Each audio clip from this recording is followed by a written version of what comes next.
Good morning. Welcome back to the One Celtic Fans View this morning. This was the team that was put out yesterday, and it's got to say the majority of the players did okay. Maybe one player didn't live up to expectations, considering that Celtic have been chasing them for a number of years. But the big news from yesterday is the no appearance of Peter Lawwell in the stands. I think that there's a scenario that could play out over the next couple of weeks that could lead to the step down of Peter Lawwell. Would that be enough to appease the Celtic fans? Would that be enough to get the love match with the board back on track? A lot of the fans are calling for the resignation of Peter Lawwell and Michael Nicholson and Chris Mackay, but Brendan Rodgers has come out and praised the board. After the game yesterday, Brendan Rodgers said, and he predicted, that Kelechi will prove to be a fantastic player and a big game player for Celtic. Although there was a moment where it was 1-1 after Celtic's Dyson Maeda scored an absolutely fantastic header. You've got to say, that header was absolutely sublime. And then he kisses the badge. Can Brendan Rodgers do enough to convince? And what if about the scenario come the end of the season that Brendan Rodgers signs a new contract, as does Dyson Maeda, all because Peter Lawwell resigns from Celtic, steps down and moves on, retires? He's at that age. Would that be enough to appease the Celtic fans? Getting back to the game yesterday, regular penalty taker Arnie Engels wasn't on the field of play. And up steps a player that people had their doubts about. When he was released by his club in Spain, they ripped up his contract. Brendan Rodgers on the phone to him. Fancy coming to Celtic, mate? It's amazing how quick these things can happen. He goes up to the captain and says, "Can I take this penalty?" That's a big set of cojones that does that. A player that is highly confident in himself. And I hope you've seen the shot yesterday from behind the goals. Absolutely fantastic penalty that it was. And the reaction for the fans was absolutely amazing as well. Was it a penalty? Who cares? I don't care. Do you know, it hits the guy off the arm. I don't really care. It's a penalty. My reaction was, do you know, I was over the moon the fact that we scored. Brendan Rodgers says, look, Kells is a fantastic penalty taker. He took one for me at Wembley when we beat Man City in the Community Shield. He stuck that one away. I think it was a big moment for him with the supporters and everything else. Brendan Rodgers is delighted that we managed to get the 3 points, and he was delighted for Iniecho, for Kells, for the fact that he managed to get it. But I've had big moments from him before. You know, he's only going to get fitter. He's only going to get better. Our penalty taker was off the pitch in Benji, as was Arnie. So it was good for him. I'm delighted for him. I'm delighted for the team because it's been a long couple of weeks. It's a big win for us. Despite the controversy and the nature of the last minute goal, it was very tight. You know, we were a bit slow, says Brendan Rodgers. I think we can all agree to that. Look, it was pissing the rain, windy as hell. Plastic pitch. It doesn't really bring on entertaining football, especially when the team that you're playing against never pushed forward until the 80th minute. You know, as a team, you're wanting a team to come on to you and attack you and play attacking football and make a game of it. Kilmarnock's never done that. They were happy just to sit back. You know, sit back, soak up the pressure for 80 minutes and we'll go in the last 10 minutes of a game. It's going to get to the stage in Scottish football where you just need to call it a 10-minute game and say, right, go for it. But anyway, did we deserve to go in front? Yes. The header from the man that was said, everyone said, look, he's not in it for Celtic. He's not in the mood.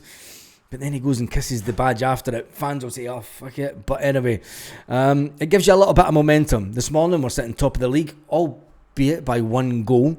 I don't care. We're top of the league. At least we're not in 10th position. And that's the fantastic thing about Scottish football is, whilst all the negativity has been about Celtic, at least we aren't here in the league. Yep. It's time to put the pressure on. It's time for Celtic to... That's an old table. That's the table from before. Ha!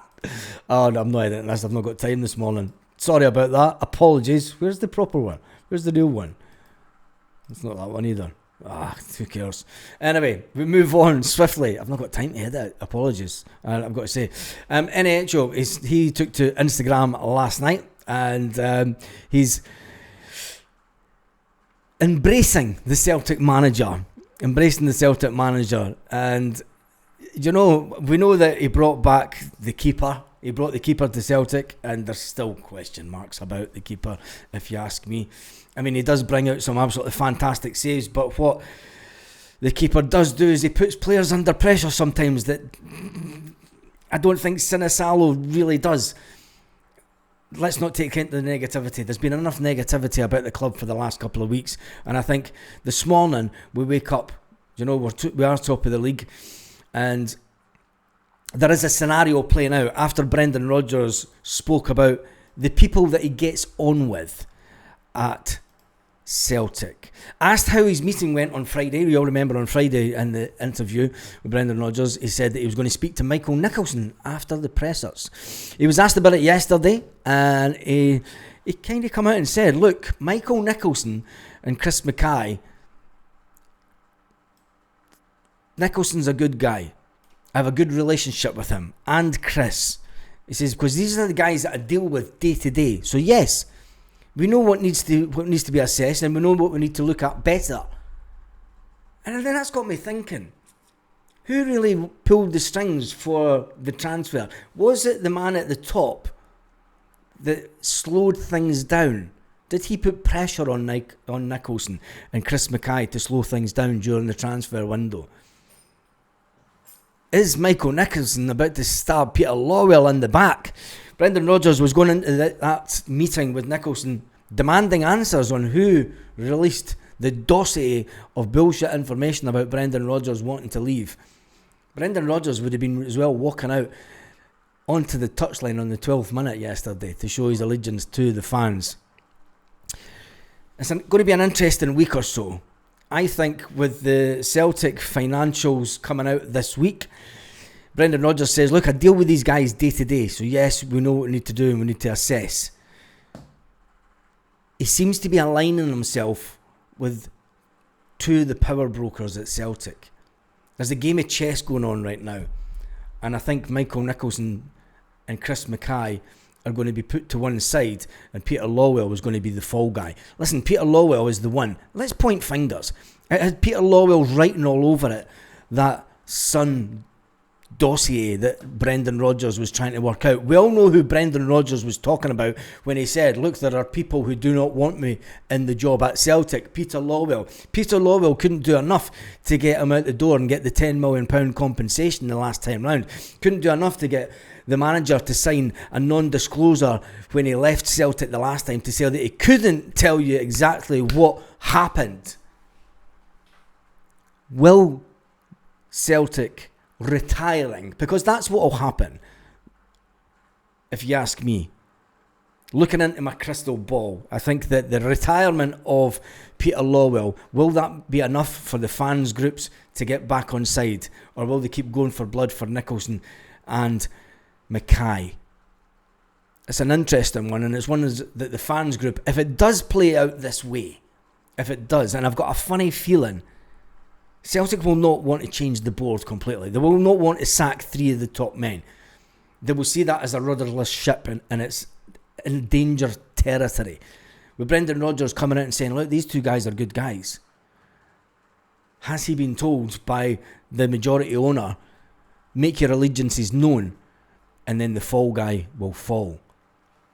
Maybe that's what it's going to take. Anyway, when you look at Sebastian Tunekte, what a player. A bit Jota-esque like, isn't he? He looks a little bit like Jota. Can you imagine just in a couple of months' time when Jota's back, Jota on one side, him on the other? Woofed! What a fucking attack that will be. And Daizen Maeda will he be? Let's talk about Tunekte. Sebastian. We have him in, and he's a fantastic player. Could we have got him in earlier in the window? It doesn't really matter now. It's all done and dusted. You know, the transfer talk is all done. So we concentrate on football, said Brendan Rodgers. We need to find the clarity. We need to find pace. He was outstanding yesterday. He's a Celtic winger, Brendan Rodgers says. He likes to take on players. You know, he is what Brendan Rodgers sees as a Celtic winger. A bit like James Forrest in his younger days. James Forrest, was it fair that he was put to the side yesterday? That would be debatable. But anyway, Brendan Rodgers loved the fact that NHO stepped up, took that goal. It was a good penalty, wasn't it? Absolutely cracker. If you haven't seen the video that I put up yesterday from behind the goals, go and check that out. The short. Brendan Rodgers this morning will be happy. But the power struggle in the 12th minute, let's talk about the protest. Do you think the protest, tell me in the comments, do you think the protest was a success? Do you think that it had the impact? Sky Television turned down the volume on the Celtic fans. That was more than apparent yesterday. You could hear the little bit of Kilmarnock fans when they were singing, and the Celtic fans had been muted. That only comes when Celtic ask for it. Celtic must have asked for the volume to be turned down. Yes, the fans were singing the Celtic Symphony as they came in. That was the first song. But was it effective? Do you think it was effective? And is there things playing out in the background at Celtic that once it comes to fruition, will it be enough to get the fans back on side? That's my question to you this morning. If Peter Lawwell is the man that's to be hung, drawn and quartered and retired, it won't go that he's kicked out. There'll be a funny little handshake. There'll be some casual swap hands, and Peter will be retired from Celtic. That's my prediction. Do you think that is enough to appease the fans, and then we go forward as a club? Brendan Rodgers coming out saying what he did. Fans protesting, boardroom divisions split open, Celtic winning on the pitch. The spotlight is all on the board. The fans did their bit yesterday, backed the team tremendously. Let's just see what happens over the next couple of weeks. On that note, have an absolutely fantastic day, Celtic fans, wherever you are, all around the world.